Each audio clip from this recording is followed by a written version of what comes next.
আরো ভালো সাংবাদিক, এটা কিন্তু সময়ের ডিমান্ড। এখন কেউ যদি 2000 টাকার নোটে চিপ খুঁজে পান, তো সেক্ষেত্রে তো দায় কারণ নয়। পিআইএম সবসময় ডিজিটাল মিডিয়া স্বীকৃতির দাবি, সেই দাবিকে সম্মান জানিয়েছি এবং আমরা সেই দাবির পাশে দাঁড়িয়েছি। আপনারা দেখছেন বাংলার আওয়াজ। ডিজিটাল মিডিয়াকে সাপোর্ট করল তৃণমূল কংগ্রেস, সিপিএম এবং কংগ্রেস সহ বিভিন্ন রাজনৈতিক দল। দেবাংশু ভট্টাচার্য, কুণাল ঘোষ পরিষ্কার ভাষায় জানিয়ে দিলেন এবার ডিজিটাল মিডিয়ার যুগ। বিষয়টি হলো 23শে ফেব্রুয়ারি রবিবার কলকাতা প্রেস ক্লাবে ডিজিটাল মিডিয়ার পক্ষ থেকে রাজ্য সম্মেলন অনুষ্ঠিত হয়েছিল। পশ্চিমবাংলার বিভিন্ন প্রান্ত থেকে ডিজিটাল মিডিয়া কর্মীরা উপস্থিত হয়েছিলেন। এই অনুষ্ঠানে কুণাল ঘোষ, দেবাংশু ভট্টাচার্য সহ কংগ্রেস ও সিপিএম এর বিভিন্ন বিশিষ্ট ব্যক্তি এসে উপস্থিত হয়েছিলেন এবং সকলেই ডিজিটাল মিডিয়ার পক্ষে কথা বলেছেন। ডিজিটাল মিডিয়ার পক্ষ থেকে কয়েকটি বিষয় নিয়ে আলোচনা পর্ব শুরু হয়েছিল।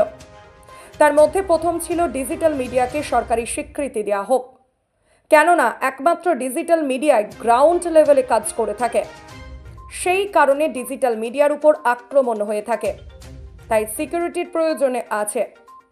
ডিজিটাল মিডিয়া গ্রাউন্ড লেভেলে কাজ করে, তাই কিছু রাজনৈতিক দলের নেতা ও নেতার চামচারা ধমকানো চমকানোর চেষ্টাও করে থাকে।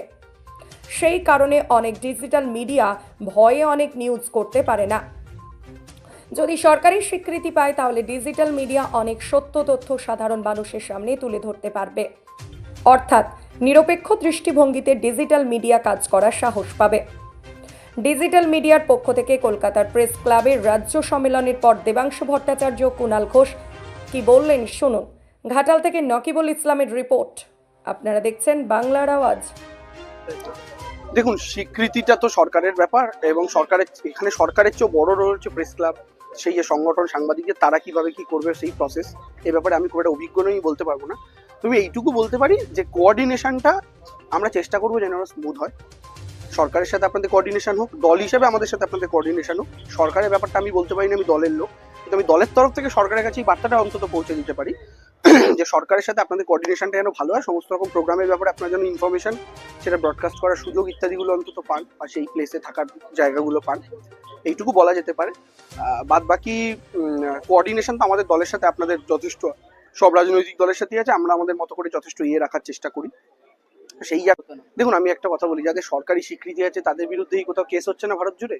যাদের অ্যাক্রিডিটেশন কার্ড আছে ভারত জুড়ে, কি তাদের বিরুদ্ধে কেস হচ্ছে না? That is not the case.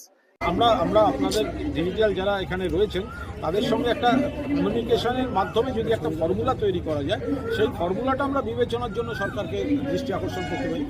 ধন্যবাদ। এই জায়গা থেকে আমি বলবো, কেউ যদি ফ্যাকচুয়ালি কারেক্ট থাকেন, এখন কেউ যদি 2000 টাকার নোটে চিপ খুঁজে পান, তো সেক্ষেত্রে তো দায় কারণ নয়। তো আমরা বিশ্বাস করি আপনারা সেই ধরনের সাংবাদিকতা তো করেন না, বরং আপনারা উল্টো দিকটাই যান, ফেক নিউজের বিরুদ্ধে আপনারা সত্যিটা তুলে ধরেন। তাহলে আমার মনে হয় না আপনাদের ক্ষেত্রে সেই প্রবলেমটা খুব একটা মেজর হবে।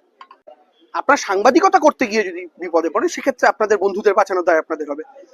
তো সেক্ষেত্রেই আমি বলছি যে content creation, individual content creator versus digital media, এই ডিফারেন্সিয়েশনটা আপনারা করে আমার মনে হয় আপনাদের যে প্রস্তুতির জায়গাটা সেটাকে আরো স্ট্রং করলে আমার বিশ্বাস একদিন না একদিন এই ব্যাপারটা খুব দ্রুত একটা সলিউশনের জায়গায় পৌঁছবে।